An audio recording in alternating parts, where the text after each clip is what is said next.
కూర్చోండి మాధవ్ గారు. నా నా నా నా నా నా కళ్యాణ్ గారు సెకండ్ సెక్రటరీ కూర్చోండి. సభకు నమస్కారం అధ్యక్ష. అమ్మా ఆపండి అమ్మా. సభకు నమస్కారం అధ్యక్ష. యాక్చువల్గా ఐటీ కంపెనీలు ఇతర పరిశ్రమలకు జరుగుతున్న భూ కేటాయింపులు, ముఖ్యంగా విశాఖపట్నంలో జరుగుతున్న భూ కేటాయింపులు అయితే మాత్రం చాలా విమర్శలకు దారి తీస్తుంది అధ్యక్ష. విశాఖపట్నం అనేది మన రాష్ట్రంలోనే కాదు, దేశంలోనే కాదు, ఆసియా ఖండంలోనే అత్యంత బాగా ఫాస్ట్గా డెవలప్ అవుతున్న సిటీ అధ్యక్ష. అక్కడ రూపాయికి కనీసం పప్పు బెల్లాలు రావు అధ్యక్ష, కనీసం శనగలు కూడా రావు అధ్యక్ష, రూపాయికి టీ కూడా వైజాగ్లో రాదు అధ్యక్ష. అలాంటిది వైజాగ్లో వందల వేల కోట్ల రూపాయల విలువైన భూముల్ని అయితే మాత్రం చాలా డెడ్ చీప్గా ఇచ్చేస్తూ ఉండే పరిస్థితి అయితే మనం చూస్తున్నాం అధ్యక్ష.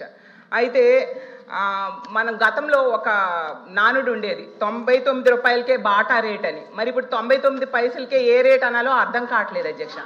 మన పాత రాజధాని హైదరాబాద్ తీసుకుంటే అధ్యక్ష ఎకరా 150 కోట్లకి అక్కడ ఇస్తున్నారు అధ్యక్ష. ఇక్కడ మాత్రం ఎకరా 150 పైసలకే ఇస్తున్నారు అధ్యక్ష. మరి ఇందులో ఏంటి ప్రాబ్లమో నాకు అర్థం కావట్లేదు. అలాగే ఇంకా పునాది స్థాయిలో ఉన్న అమరావతిలో కూడా ఇస్తున్న భూముల ధరల కంటే మా విశాఖపట్నంలో ఇంకా తక్కువకి ఇస్తూ ఉన్న పరిస్థితి అధ్యక్ష.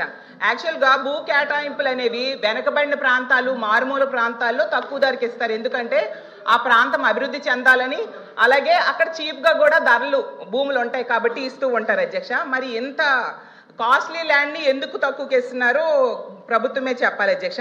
ఇంకోటి ఏంటంటే టీసీఎస్కి 99 పైసలకే ఇచ్చామనేసి బాగా బ్రాండింగ్ చేసుకున్నారు, మంచిది అధ్యక్ష. అయితే టీసీఎస్ అంతకి ఇవ్వాలని డిమాండ్ చేసిందా లేదా ప్రభుత్వమే ఆఫర్ చేసిందా తెలియదు కానీ అధ్యక్ష, ఐటీ కంపెనీలకు ఇస్తామని చెప్పి రియల్ ఎస్టేట్ కంపెనీలకు అయితే భూములు అత్యంత తక్కువ ధరలకైతే ఇచ్చేస్తున్నారు అధ్యక్ష. ఇప్పుడే చెప్పినట్టుగా రహేజా డెవలపర్స్కి 99 పైసలకేమో 27 ఎకరాలు కట్టబెట్టడం జరిగింది అధ్యక్ష. అలాగే అడ్రస్ లేని వర్సా కంపెనీకి డెడ్ చీప్గా 3000 కోట్ల రూపాయల భూమిని కట్టబెట్టాలని ట్రై చేశారు అధ్యక్ష. మాట్లాడనివ్వండి మంత్రి గారు ప్లీజ్. 1 సెకండ్ అధ్యక్ష. మళ్ళీ నేను ప్రశ్నిస్తున్నా. నేను 5 కంపెనీలని చెప్పాను అధ్యక్ష. 6వ కంపెనీ పేరు మేడం గారు ప్రస్తావించారు. ఆధారాలు పెట్టమని హౌస్ ఆరోపణలు చేసి బయటకు వెళ్తాను. మేడం గారిని ఇప్పుడు ఆధారాలు పెట్టమని లేటెస్ట్ చేస్తూ విత్డ్రా ది స్టేట్మెంట్ అధ్యక్ష. అంతేగాని ఉర్సాక్ మేము ల్యాండ్ ఎక్కడిచ్చావు అధ్యక్ష? We are not given. మేము ఇవ్వలేదు అధ్యక్ష. చాలా స్పష్టంగా నేను చెప్పాను, 5 కంపెనీలకే ఇచ్చానని చెప్పాను. ఉర్సాకి నేను ల్యాండ్ ఇచ్చానని మేడం గారు నిరూపిస్తే no problem, I will withdraw my statement. లేదంటే మేడం గారు స్టేట్మెంట్ విత్డ్రా చేయాలి. లేదంటే ఏదో ఆరోపణ చేసి మేము బయటకు వెళ్ళి తలపించంటే మేము ఒప్పుకోవడానికి సిద్ధంగా లేదు. We are not willing to take that.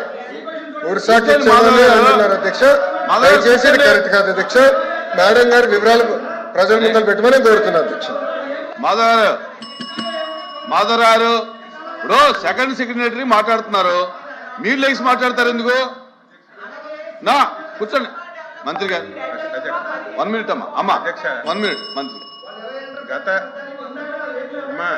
గత సెషన్లో కూడా ఇదే విషయం విమర్శిస్తే మేము ఇవ్వలేదు, ఇచ్చినట్టుగా నిరూపించండి అని చెప్తే మళ్ళీ అదే అలిగేషన్ చేస్తున్నారు. నేను అడుగుతున్నాను, మీరు కూడా ఉత్తరాంధ్రకు చెందినవారు.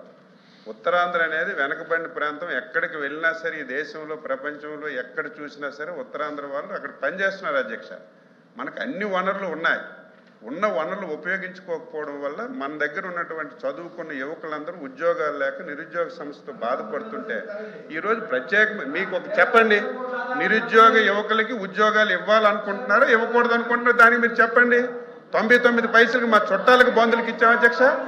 99 పైసలకి ఇచ్చి ఈ భూమి ఇవ్వడం వల్ల అధ్యక్ష ఇప్పుడు ఆయన చెప్తున్నారు అధ్యక్ష, గొప్పగా చెప్తున్నాడు ఆయన. నిన్ననే బెంగళూరులో 20 ఎంత భూమి ఇచ్చారు, ఇన్ని ఉద్యోగులు గూగుల్ పెట్టారని చెప్తున్నారు. భూమి ఇస్తే వస్తారు అధ్యక్ష.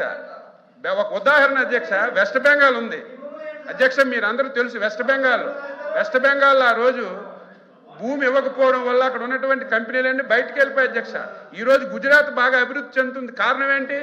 ఒకసారి గుజరాత్ చూడండి అధ్యక్ష, అక్కడ పెద్ద పెద్ద కంపెనీలు వచ్చాయంటే అక్కడ తక్కువ రేటుకి భూమి ఇవ్వడం వల్ల అక్కడికి వచ్చారు అధ్యక్ష.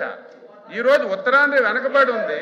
ఆ ప్రాంతానికి ఎక్కువ మందికి ఉపాధి కల్పాలి, ఉద్యోగాలు కావాలని దృష్టి పెట్టి పాలు ఏలు పెట్టుకుని పెడుతుంటే దాన్ని అభినందించవలసింది పోయి దాన్ని కూడా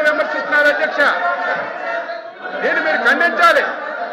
ఈరోజు స్పష్టంగా అధ్యక్ష లేని విషయాన్ని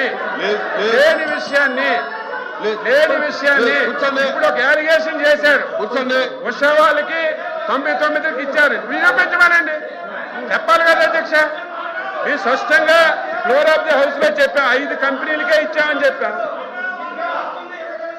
ప్లీజ్ కళ్యాణ్ గారు ఆగండి రియల్ ఎస్టేట్ సంస్థ సత్వా డెవలపర్స్ కి ఆగండి అయ్యా 1500 కోట్ల రూపాయల విలువైన భూమిని డెడ్ చీప్ గా ఇచ్చారు అధ్యక్ష.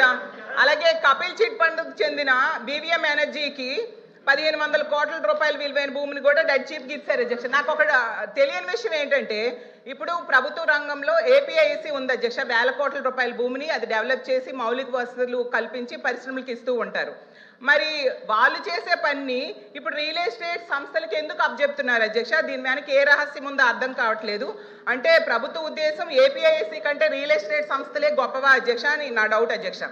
అలాగే భూ కేటాయింపులు అన్నీ ఒకే విధంగా ఉండాలి, ఒకే ధరలకి ఇస్తే బాగుంటుంది అధ్యక్ష. లేకపోతే ఇంకా విలువైన భూములు అయితే వేలం వేసి ఇవ్వచ్చు అధ్యక్ష. మరి వైజాగ్ లాంటి సిటీల్లో 99 పైసలకే ఇస్తున్నారు కదా అధ్యక్ష. ఇలాంటిది ఎక్కడా కూడా దేశంలో అయితే నేను చూడలేదు అధ్యక్ష. అసలు రియల్ ఎస్టేట్ సంస్థలకు ప్రభుత్వ భూములు కేటాయించవచ్చు అనేది నా క్వశ్చన్ అధ్యక్ష. అలాగే తీసుకుంటే ఎందుకు వేలం వేయట్లేదు ప్రభుత్వ భూముల్ని, విలువైన భూముల్ని? మరి వేలం వేస్తే ప్రభుత్వానికి ఆదాయం వస్తుంది కదా అధ్యక్ష. అదొక నాకు డౌట్, గౌరవ మంత్రి గారు చెప్పాల్సిందిగా కోరుతున్నాను. ఐటీ పార్కుల అభివృద్ధి ఏపీఐసి నుంచి తప్పిస్తున్నారా, లేదా అంటే ఏపీఐఐసిని కాదని రియల్ ఎస్టేట్ సంస్థలకు ఎందుకు భూములు ఇస్తున్నారు? అది కూడా గౌరవ మంత్రి గారు చెప్పాల్సిందిగా కోరుతున్నాను. ఎంఎస్ఎంఈ పార్కులను కూడా ప్రైవేట్ డెవలపర్స్కి ఎందుకు కేటాయిస్తున్నారు? అది కూడా సమాధానం చెప్పాల్సిందిగా కోరుతున్నాను. ప్రైవేట్ సంస్థలకు ఇచ్చే భూముల్లో 50 నుంచి 60% వాళ్ళు నచ్చిన అవసరాలకు వాడుకునే వెసులుబాటు ఇచ్చిన మాట వాస్తవమా కాదా గౌరవ మంత్రి గారు చెప్పాల్సిందిగా కోరుతున్నాను. అలా ఇస్తే దానివల్ల ఏంటి ప్రయోజనం అని కూడా నేను అడుగుతున్నాను అధ్యక్ష. ఆ ప్రైవేటు సంస్థలకు లబ్ధి చేకూర్చాల్సిన అవసరం ఏముంది అని కూడా నా క్వశ్చన్ అధ్యక్ష. అసలు బెంగళూరు, హైదరాబాదు లాంటి నగరాల్లో బహిరంగ మార్కెట్లో స్థలాలు కొని రియల్ ఎస్టేట్ వ్యాపారం చేసే సత్వాకి విశాఖలో ఎందుకు ఎకరం 1.5 కేటాయించారో కూడా గౌరవ మంత్రి గారు చెప్పాల్సిందిగా కోరుతున్నాను అధ్యక్ష. కపిల్ చిట్ ఫండ్స్ కి చెందిన బీవీఎం ఎనర్జీకి ఎకరం 1.5 కేమో 30 ఎకరాలు కేటాయించారు అధ్యక్ష. ఎందుకు మార్కెట్ ధర? ప్లీజ్ మంత్రి గారు. అధ్యక్ష, గుడ్, మంచి షార్ట్ డిస్కషన్ అయిపోయింది అధ్యక్ష. 99 పైసలకి మీరు ఎందుకు భూమి ఇస్తున్నారని సభ్యులు నన్ను ప్రశ్నించారు అధ్యక్ష. It is the policy of the government. దాని కారణం కూడా ఏంటంటే అధ్యక్ష, వెస్ట్ బెంగాల్లో మీరు చూస్తే ఆనాడు టాటా వాళ్ళు నానో ఫ్యాక్టరీ పెట్టేదానికి వెళ్ళారు అధ్యక్ష. రతన్ టాటా గారు వెళ్తే ఆనాటి పాలకులు ఆ ప్రాజెక్ట్ని తరిమేశారు అధ్యక్ష.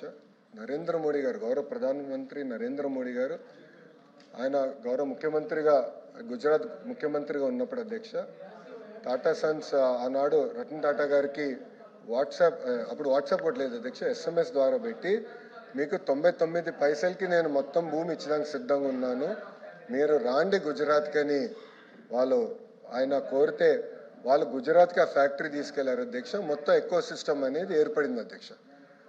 అది ఆదర్శంగా తీసుకుని ఐటీ ఎకో సిస్టమ్ మన విశాఖపట్నాన్ని ఒక ఐటీ క్యాపిటల్గా రూపుదిద్దించాలనేది మేము ఒక నిర్ణయం తీసుకున్నాం. ఒక ప్లాన్ ప్రకారం మేము ముందలు తీసుకెళ్తున్నాం. ఇక్కడ ఏంటంటే అధ్యక్ష, మొత్తం ఎకో సిస్టమ్ అనేది ఏర్పాటు చేయాలి అధ్యక్ష. ఏపీఐఏసీలు ఐటీ భవనాలు కట్టలేదు అధ్యక్ష, ఎప్పుడు కట్టలేదు. This only one and only building అధ్యక్ష.